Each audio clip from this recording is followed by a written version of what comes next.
महीने भर यही हालत देखो चल रही है। महीने भर यही हालत देखो चल रही है। भावना जल रही है, उम्र भी ढल रही है।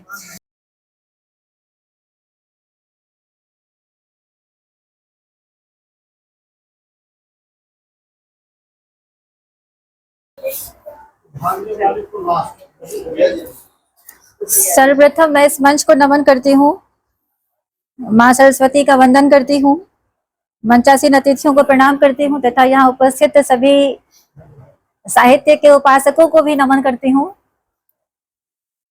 मैं आज जो कविता सुनाने जा रही हूँ उसका शीर्षक है खामोशी।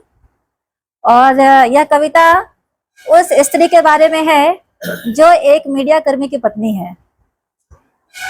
और सुनेंगे ध्यान से। चुपचाप बैठी हूँ, चुपचाप बैठी हूँ, पर खामोशी में शोर है। चुपचाप बैठी हूँ पर खामोशी में शोर है। गमों से रूठी हूँ पर खुशियों में लोर है। यह लोर शब्द हमने यहाँ का लिया आंचलिक भाषा का। आगे मैंने लिखा जी आंसू।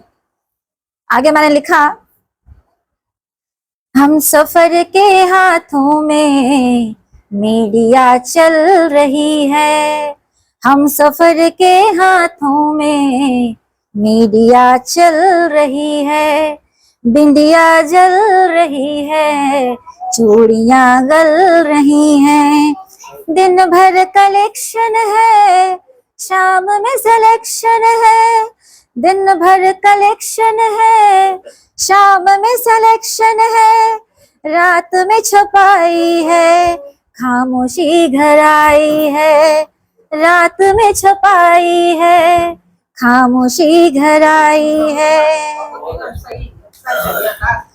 महीने भर यही हालत देखो चल रही है। महीने भर यही हालत देखो चल रही है। भावना जल रही है, उम्र भी ढल रही है। ना ही अट्रैक्शन है, ना ही रिजेक्शन है।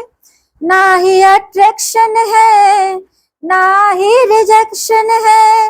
महीने बीत गए हैं, कमाई कुछ न आई है।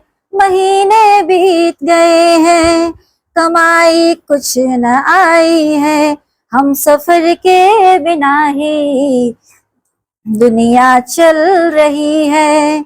हम सफर के बिना ही दुनिया चल रही है। अरमा जल रहे हैं, आंखें रो रही हैं। न घुमाने की फुर्सत है, न दिल लगाने की फुर्सत है। न घुमाने की फुर्सत है, न दिल लगाने की फुर्सत है।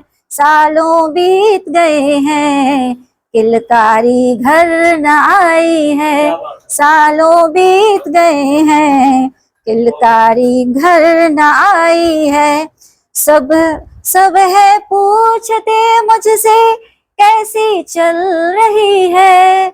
सब है पूछते मुझसे कैसी चल रही है। संपादक है तुम्हारा पति, मजे में कट रही है। संपादक है तुम्हारा पति, मजे में कट रही है। कहने को पति पत्नी मित्रवत रह रहे हैं। कहने को पति पत्नी मित्रवत रह रहे हैं। बुढ़ापा आ चुका है, शांति में शोर न आई है। बुढ़ापा आ चुका है, शांति में शोर न आई है। जमाने भर की ख्वाहिशें, जमाने भर की ख्वाहिशें दिल में दबकर रह गई हैं। जमाने भर की ख्वाहिशें दिल में दबकर रह गई हैं। जीवन बीत गया, अब ख्वाहिश कुछ नहीं है।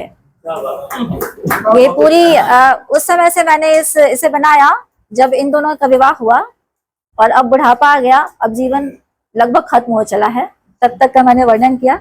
बहुत बहुत धन्यवाद आप सबका मेरी कविता को श्रवण करने के लिए।